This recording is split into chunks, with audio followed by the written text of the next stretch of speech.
जाओगे। इस पर हुआंग को थोड़ा सा गुस्सा आ जाता है और वो अपने साथियों को चेंग साओ के ऊपर अटैक करने के लिए भेज देता है, लेकिन चेंग साओ तो बहुत ही आसानी के साथ में इन सभी लोगों को हरा देता है, जिसे देखकर हुआंग को और भी ज्यादा गुस्सा आ जाता है और वो अपने 2 सर्वेंट को चेंग साओ को जान से मारने का आदेश दे देता है। लेकिन तभी ओल्ड मैन डाजी इन दोनों सर्वेंट को यहाँ पर एक अच्छा सबक सिखाता है और साथ ही उसने यहाँ पर हुआंग को अपनी ग्रेविटी प्रेशर में जकड़ कर चेंग साओ के पास फेंक देता है, जिसे देखकर चेंग साओ थोड़ा सा खुश हो जाता है और वो बोलता है इनमें से कोई भी दोबारा झुओ फैमिली की ओर आंख उठाकर नहीं देखना चाहिए। इस पर ओल्ड मैन डाजी इन सभी लोगों को बहुत ही ज्यादा पीट कर मेंशन से बाहर भेज देता है, लेकिन ओल्ड मैन डाजी यहीं पर ही रुकता है और वो इन सभी लोगों को यहाँ पर बहुत ही ज्यादा डराने लगता है। तभी एल्डर लुओ अपनी झुओ फैमिली के बारे में यहाँ पर सभी लोगों को बताने लगता है। और अब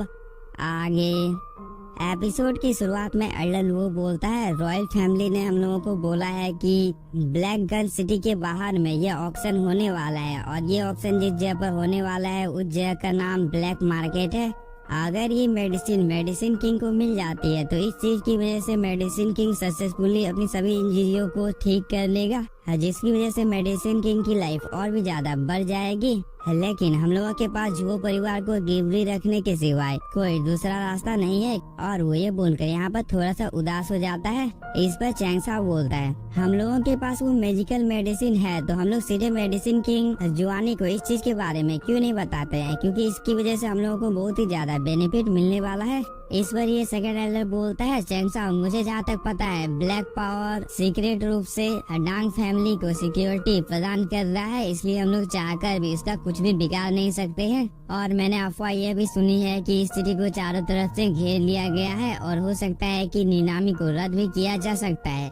इस पर चेंग साओ बोलता है बस तुम लोग इतनी सी बात के लिए यहाँ पर इतना ज्यादा घबरा रही हो। इस बात को सुनकर सभी एल्डर एक दूसरे की ओर देखने लगते हैं। तभी चेंग साओ बोलता है अगर तुम लोगों को मैजिकल मेडिसिन के ऊपर भरोसा है तो शाही परिवार मुझे लगता है इस मेडिसिन को नहीं चाहता है और साथ ही मुझे जहाँ तक लगता है कि एल्डर लोग भी रॉयल फैमिली को सपोर्ट करते हैं। इस पर एल्डर लुओ यहाँ पर थोड़ा सा उदास हो जाता है और वो चेंग साओ को बताने लगता है कि तुमने यहाँ पर जो कुछ भी बोला है वो सब कुछ सही है, लेकिन हम लोगों के पास एक आखिरी रास्ता बचा हुआ है जो कि है लू सोंगजिंग। हम लोगों को किसी तरह करके भी उसके साथ संपर्क करना ही होगा। इस पर चेंग साओ यहाँ पर सभी लोगों को बताने लगता है कि लू सोंगजिंग को जैसे ही इस चीज के बारे में पता चलेगा वह भी हम लोगों के साथ जाना चाहेगा।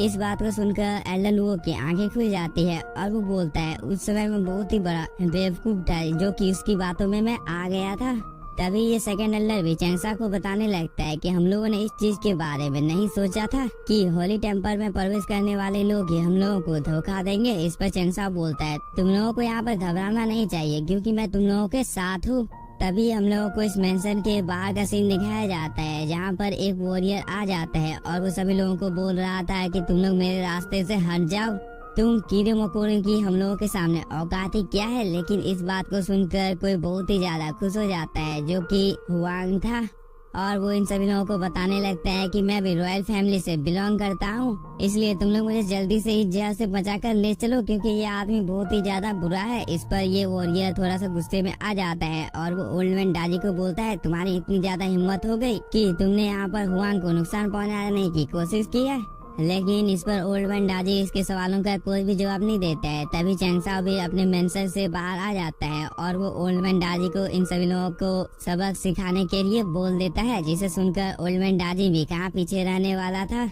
वो यहाँ पर अपनी पावर को एक्टिवेट कर बहुत ही तेजी के साथ में इस वॉरियर के पास चला जाता है और अपनी स्पिरिचुअल एनर्जी को रिलीज करता है, जिसकी वजह से इस जगह पर जितने भी सोल्जर थे वो सभी जमीन पर गिर जाते हैं। लेकिन रॉयल फैमिली के वॉरियर ने किसी तरह करके अपने आप को संभाल लिया था और वो ओल्ड मैन डाजी की पावर को देखकर थोड़ा सा शॉक होता है और वो बोलता है क्या तुम पागल हो जो कि तुम हम लोगों के साथ पंगा लेने की कोशिश कर रहे हो। और वो ये बोलकर अपने एक अटैक को इस जगह पर क्रिएट करने लगता है, जिसकी वजह से आसमान में एक बहुत ही ज्यादा पावरफुल फॉर्मेशन क्रिएट हो जाता है और उसके अंदर से एक बहुत ही ज्यादा powerful gravity pressure old man डाजी के ऊपर गिरने लगता है। लेकिन इस चीज का कोई भी असर ओल्ड मैन डाजी के ऊपर नहीं हो रहा था और तो ओल्ड मैन डाजी यहाँ पर हंस रहा होता है, जिसे देखकर ये वॉरियर बोलता है जो भी यहाँ पर मेरे साथ टकराने की कोशिश करेगा मैं उसे अपने ट्रू असिस्टेंट की पावर से जान से मार डालूंगा। और वो ये बोलकर ओल्ड मैन डाजी की ओर देखता है, लेकिन वह इस चीज को देखकर थोड़ा सा शॉक हो जाता है कि ओल्ड मैन डाजी तो अपनी जगह पर सही सलामत खड़ा है। इसलिए वो ओल्ड मैन डाजी को बोलने लगता है कि तुम अभी तक गिरे क्यों नहीं हो,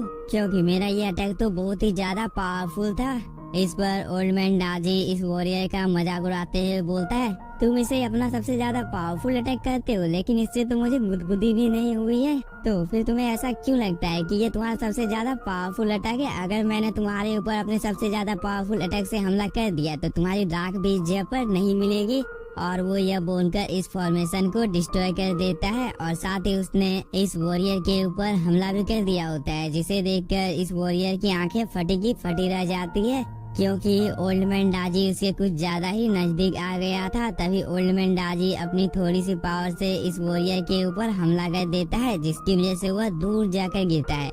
जिसकी वजह से इस वॉरियर को